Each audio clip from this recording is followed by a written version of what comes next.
Salam Patunggilan. Bapak Ibu dan saudara-saudara yang dikasihi dan yang mengasihi Tuhan, dalam ibadah keluarga pada hari ini kita akan bersama-sama merenungkan firman Tuhan yang tertulis di dalam Injil Yohanes pasal yang ke-21 ayat yang pertama sampai ayat yang ke-14, dan saya hanya akan membaca di ayatnya yang keempat.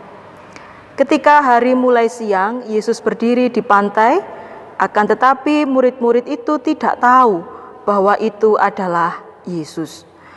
Bapak, Ibu, dan saudara-saudara yang dikasihi dan yang mengasihi Tuhan, setiap kita pasti pernah mengalami yang namanya putus asa.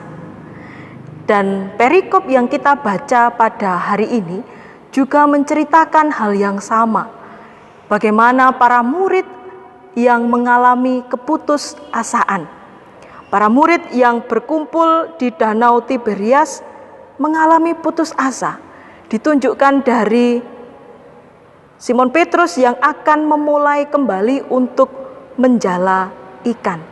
Keputusasaan yang kedua ditunjukkan bahwa ketika mereka menjala ikan, semalaman mereka tidak juga mendapatkan ikan.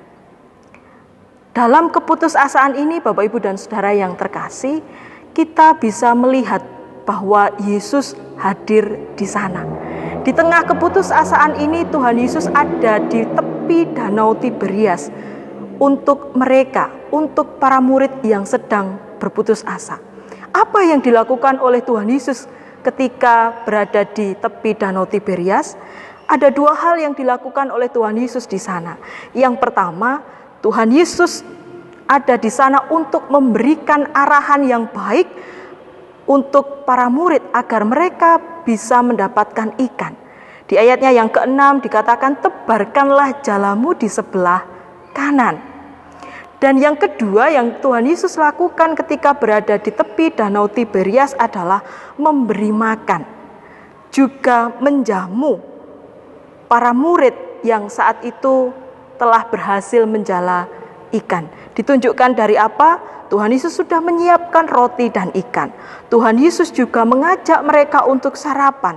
Bahkan di ayat yang ke-13 Tuhan Yesus sendiri yang melayani mereka, membagi-bagikan roti dan juga ikan.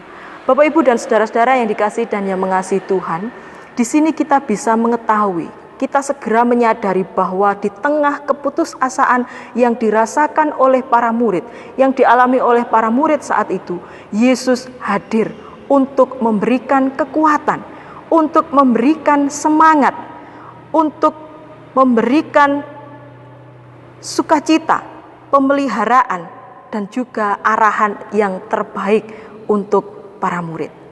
Jikalau saat ini kita merasakan hal yang sama, kita sedang mengalami keputusasaan karena setiap hari kita mendengar berita tentang COVID-19 yang bahkan kita menjadi takut, ragu, cemas karena berita-berita yang kita dengar semakin buruk keadaannya.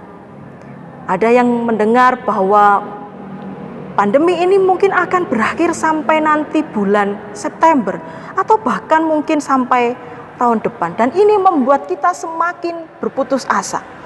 Tetapi marilah Bapak, Ibu, dan saudara yang terkasih, kita menyadari bahwa di tengah keputusasaan yang kita alami saat ini, Tuhan Yesus hadir untuk memberikan arahan yang terbaik untuk kita. Kita harus bisa menghayati, kita harus bisa menyadari bahwa ketika pemerintah memberikan anjuran arahan agar kita bisa selamat terhindar dari COVID-19 ini, kita pahami juga bahwa itu adalah kehendak Tuhan. Itu adalah arahan terbaik dari Tuhan. Dan yang kedua, Tuhan Yesus hadir untuk memelihara, untuk menjaga, untuk merawat kehidupan kita. Seperti para murid yang mendapatkan pemeliharaan melalui makan roti dan ikan, kita pun harus menghayati bahwa saat ini Tuhan hadir untuk menjaga dan memelihara kita. Kita harus meyakini Bapak, Ibu, bahwa di tengah keputusasaan yang kita alami saat ini, Tuhan hadir untuk menguatkan dan memelihara kehidupan kita. Amin.